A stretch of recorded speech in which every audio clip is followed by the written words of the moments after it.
Yeah, hi there.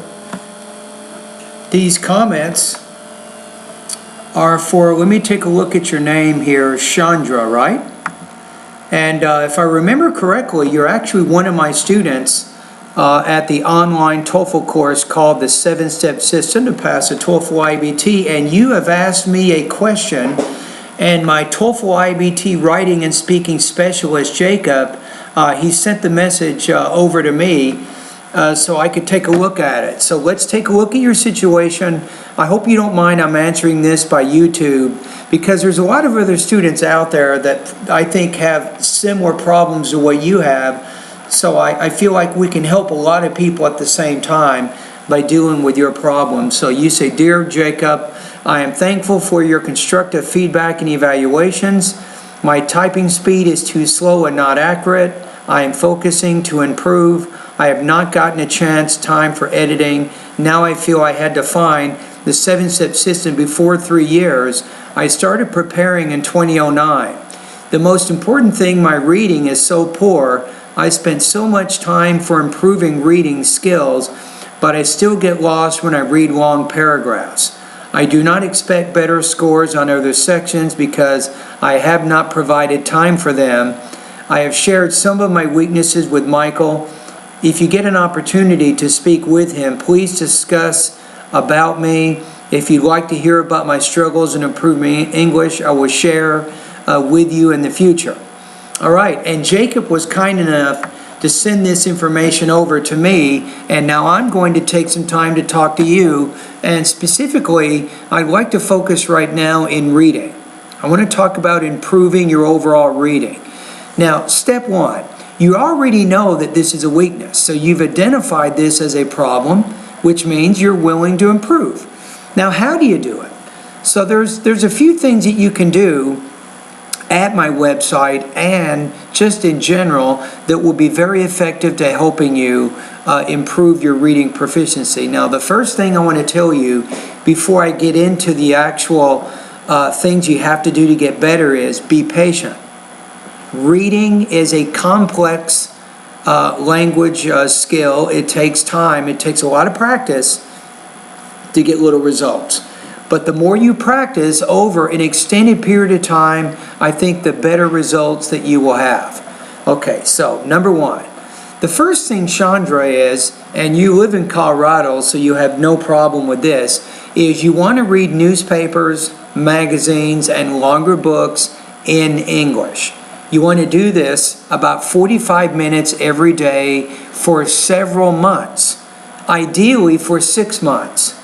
Keep in mind, a lot of people who get over 100 on the TOEFL, and I've interviewed dozens and dozens of them, the one thing that they tell me is they actually spent a few years, not just a few months, but they spent a few years reading all kinds of different materials in English.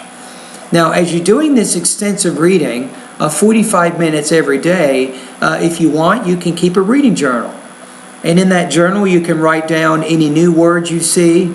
You can write down the sentence that uses the word. You can even put a definition of it. You can even put any hard to spell words that you're seeing. You can put those in that journal too. So the journal's kind of like a vocabulary and maybe a spelling journal. The main thing is, before you do anything, do that. Each day, read different kinds of materials. Number two, you need vocabulary. You really want to work on your vocabulary. That's part of the reason why you probably joined my online course. Is my vocabulary section, Chandra, gives you the chance to learn 1,700 TOEFL words. It's not easy to do, but you need to take each of the words in that section of my course. You want to write them onto 1,700 note cards. Think about it. You can probably do, if you did 50 a day, and that's, I think, reasonable, you can probably do about 350 in a week. Now, if you got somebody else who could help you, you could do it even faster. But the main thing is, on the note card, put the word on one side, put the definition, the sample sentence on the other. And then you need to begin going through. Once you write the words onto the note cards, that's your first step in your studying process. You're already getting used to the words. And then as you use the note cards to review those words on a regular basis, these words will become more and more familiar to you. It doesn't really matter how you do it, but your goal is to learn all 1,700 of those vocabulary words. So that's my second suggestion.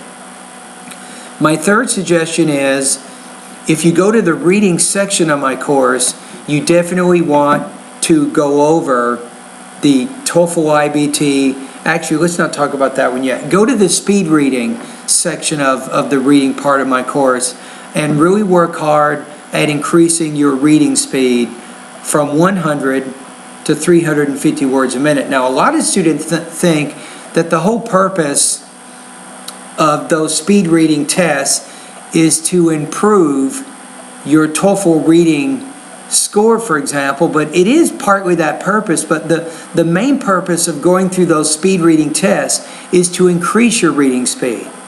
That means when you're reading a TOEFL IBT passage, which is a longer paragraph, you won't get lost. Why do you think you get lost when you're reading longer paragraphs? You might have a slower reading speed, and Chandra, slower readers have more distractions than faster readers. So if you can read at a faster pace, you'll probably comprehend better, and you'll have fewer chances of getting lost during those reading passages.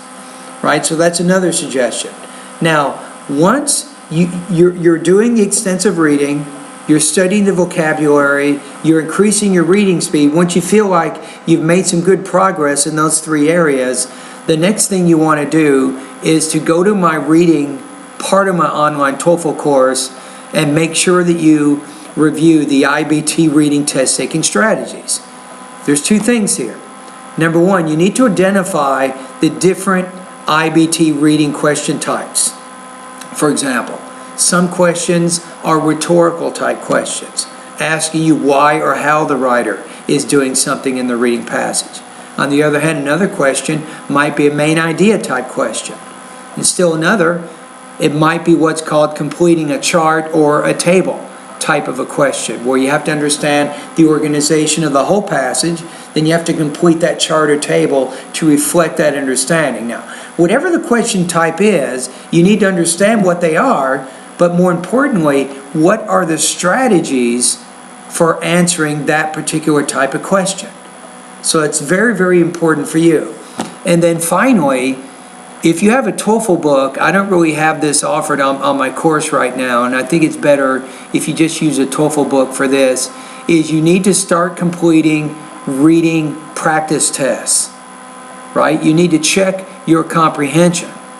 So once you do a practice test, go over the answers, and then you need to spend time looking, especially the answers that you missed, which answer is the correct answer, and why is the answer that you picked wrong? And then what better strategies could you have used to answer that question? So as you take those practice tests and then you study your incorrect answer choices, you'll get better, I think, at eliminating the wrong answers, and you'll be better at choosing the right answer. Okay, so these are some of my general reading tips. So let's kind of recap what I just said. First of all, you have to engage in a regular routine of extensive reading for about 45 minutes every day for several months, and you have to read things like magazines, newspapers, and even longer books. Secondly, as I said, you want to work on learning the vocabulary in my online TOEFL course. Number 3, you want to work on increasing your reading speed. The minimum reading speed that you need to get, I think, to do well on the TOEFL is 300 words a minute. Now, number 4 is you want to make sure you're familiar with the IBT reading question types and the strategies for answering them. And then finally, number 5 is you need to use a TOEFL book, and you need to start taking a lot of reading practice tests and go over those tests and really pay close attention to the answers that you missed. So by doing those 5 things, you can make improvements. Now, let's go back to the beginning of the video. I did tell you, I said patience. Patience is very, very important, because if you follow my steps, these 5 different steps toward your reading, you will get results. But unfortunately, these things take time. The main thing for you is to be consistent, to study every day, every week, every month, and just keep doing this for a few months, and you will find some very, very good improvements in your reading comprehension. All right, Chandra? Anyway, thank you for your comments, and I'm also glad to have you as one of my online TOEFL course students. And again, if you have additional questions about my course or about your English and your progress in terms of improving your academic English proficiency, please just do what you did, make another comment. You can email me and I'll be happy to give you some feedback. All right? And right now, happy holidays, as we say in American culture, because today is December 5th, and we know this is the holiday time of the year, the Christmas time of the year. So I'm going to say this: have a holly jolly Christmas. There you go. And that's from a famous Christmas song in American culture. No, I'm not going to try to sing to you, of course. I'm the worst singer in the world. In fact, I'll tell you a quick story before I finish the video. And the main thing is, one time I was singing in church, and the choir director says, hey, Michael, hey, I need to talk to you for a minute. So after church, she comes up to me, she says, I noticed that you're singing in church a lot, and you're singing pretty loudly. And if you don't mind, could you sing a little bit quieter, a little bit more quiet next time? Turn the volume down a little bit. Now, she didn't say directly that I was a terrible singer. She implied, maybe, because I was singing so loudly, I was making it difficult for other people to concentrate on the song. So anyway, it's just kind of a funny story. But anyway, okay, bye-bye.